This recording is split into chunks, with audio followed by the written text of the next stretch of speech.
Assalamualaikum warahmatullahi wabarakatuh. Perkenalkan, nama saya Nadipa Esenopadia dengan NIM 2410004 dari PKOC.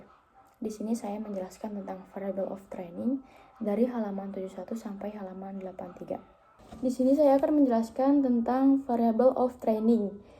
Efisiensi program latihan fisik dihasilkan dari manipulasi volume, durasi, jarak, repetisi, atau tonase. Sedangkan intensitas, beban, kecepatan, atau power. Dan sedangkan frekuensi adalah kepadatan. Variabel adalah kunci dalam latihan. Variabel-variabel ini harus dimanipulasi sesuai dengan persyaratan fisiologis dan psikologis dari tujuan latihan atau kompetisi.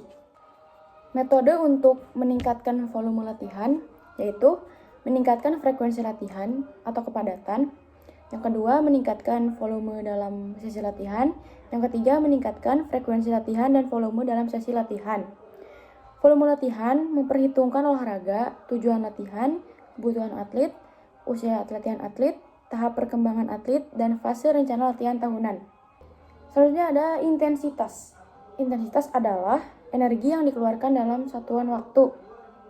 Latihan yang melibatkan kecepatan biasanya dinilai dalam meter atau detik, laju atau menit, derajat atau detik, atau daya keluaran. Yang terakhir ada frekuensi. Frekuensi adalah jumlah sesi latihan yang dilakukan dalam suatu periode waktu tertentu. Jika atlet terus-menerus menjalani latihan dengan volume tinggi, performa atlet tidak akan optimal meskipun kesiapan meningkat. Namun, jika intensitas latihan tidak ditingkatkan, atlet akan terus berlatih dengan intensitas di bawah intensitas yang dibutuhkan untuk kompetisi. Jadi, untuk meningkatkan dan pada akhirnya meningkatkan performa, beban kerja harus dikurangi sementara, intensitas ditingkatkan. Oleh karena itu, penting untuk mempertimbangkan hubungan antara volume dan intensitas latihan dalam konteks penekanan-penekanan setiap fase rencana latihan tahunan. Dinamika peningkatan volume dan intensitas.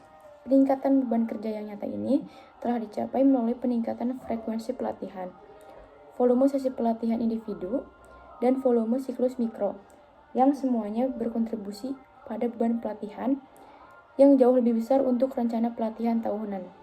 Seiring dengan semakin berkembangnya atlet, ia akan membutuhkan variasi latihan yang lebih besar, yang berasal dari manipulasi beban latihan, volume dan intensitas, frekuensi latihan, dan perubahan berkala dalam latihan, atau aktivitas. Strategi untuk mengubah volume latihan. Tingkatkan durasi latihan. Misalnya, jika atlet melakukan 3 sesi dengan durasi 60 menit, peningkatan volume dapat dilakukan dengan meningkatkan beberapa sesi latihan menjadi 75 menit. Tingkatkan frekuensi latihan. Misalnya, kepadatan atau jumlah sesi latihan per minggu. Misalnya, jika atlet melakukan 3 sesi per minggu, peningkatan 5 sesi per minggu akan meningkatkan frekuensi latihan. Strategi untuk mengubah intensitas latihan. Meningkatkan kecepatan gerakan pada jarak tertentu atau kecepatan atau tempo dalam melakukan latihan taktis. Meningkatkan beban, resistensi atau berat dalam latihan kekuatan. Meningkatkan power dari aktivitas latihan. Mengurangi interval istirahat antara pengulangan atau latihan taktis. Meminta atlet untuk melakukan latihan ketahanan, interval atau taktis pada persentase yang lebih tinggi dari denyut jantung maksimal.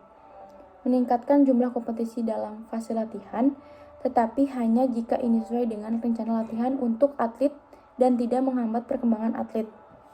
Faktor yang terlibat dalam dinamika intensitas yang digunakan dalam pelatihan. Karakteristik olahraga.